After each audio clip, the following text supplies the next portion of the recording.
नमस्कार दोस्तों, बर्डिंग्स में आपका स्वागत है। एक जनरल क्वेरी जो काफ़ी सारे स्टूडेंट का होता है, जो भी कॉर्पोरेट सेक्टर में जाना चाहता है या फिर प्राइवेट सेक्टर में जाना चाहता है, किसी टॉप की एमएनसी में काम करना चाहता है, प्राइवेट सर्विस बेस्ड हो या फिर प्रोडक्ट बेस्ड कंपनी में काम करना चाहता है, उसका एक क्वेरी जो मुझे मैक्सिमम डीएम्स आया है उस क्वेरी का कि भैया क्या 12th का मार्क्स मायने करता है, क्योंकि मेरा 12th में ना 50% से 60% से कम है, तो क्या मायने करता है। तो इसका कोई एक आंसर नहीं है। अगर मैं इसको डायरेक्टली कहूँ तो सीधे एक शब्दों में कहोगे कि मायने रखता है, तो आंसर होगा यस। 12th का मार्क्स मायने रखता है, लेकिन इतना मायने नहीं रखता है कि आप उस 12th के मार्क्स की वजह से आप ना कंप्यूटर साइंस या फिर आईटी सेक्टर या फिर कॉर्पोरेट सेक्टर के बारे में सोचो नहीं।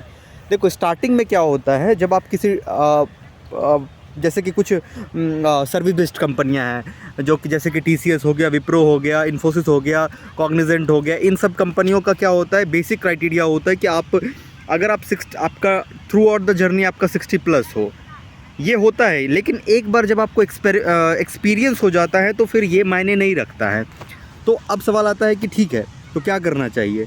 अगर आप 60% से आपका 12th में कम मार्क्स है, आपको क्या करना चाहिए, आपको अपने स्किल पे काम करना चाहिए। क्योंकि मैंने कई सारे ऐसे स्टूडेंट को देखा है जिसका 60% से कम रहता है, वो भी मार्केट में है और वो अच्छे खासे पैकेज पे काम कर रहा है।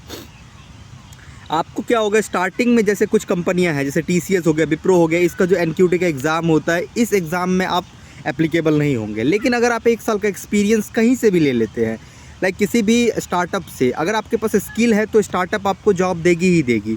बड़ी एमएनसी आपको स्टार्टिंग में जॉब नहीं देगी, लेकिन वही जब आप एक्सपीरियंस के बाद वापस आओगे तो वो आपको जॉब देने के लिए तैयार है। क्योंकि 1-2 साल के एक्सपीरियंस के बाद कोई भी आपका 12th का मार्क्स नहीं पूछेगा। जब आपके पास स्किल्ड हो जाएगा, आप अगर स्किल्ड हो जाओगे तो कोई आपसे नहीं पूछेगा कि आपने 12th में कितना मार्क्स लाया। तो अगर आपका 12th में मार्क्स 60% से कम है, फिर भी अगर आप IT sector, corporate sector, computer sector में आपको जाना है, सॉफ्टवेयर इंडस्ट्री में, तो आप जा सकते हैं। अपने आपको 12th के मार्क्स को ब्लॉकर मत समझना। 12th का मार्क्स आपको परेशान करेगी, कुछ दिन तक परेशान करेगी, लेकिन वो आपका ब्लॉकर नहीं है। चलिए, अगर आपको ये क्लियर हो गया होगा तो, वरना आप मेरे को फिर से डीएम या कमेंट करके मेरे से बात कर लेना अगर आपको इस चीज़ में कोई दिक्कत हो। थोड़ा शेड्यूल बिजी रहता है, but okay, take care, bye bye.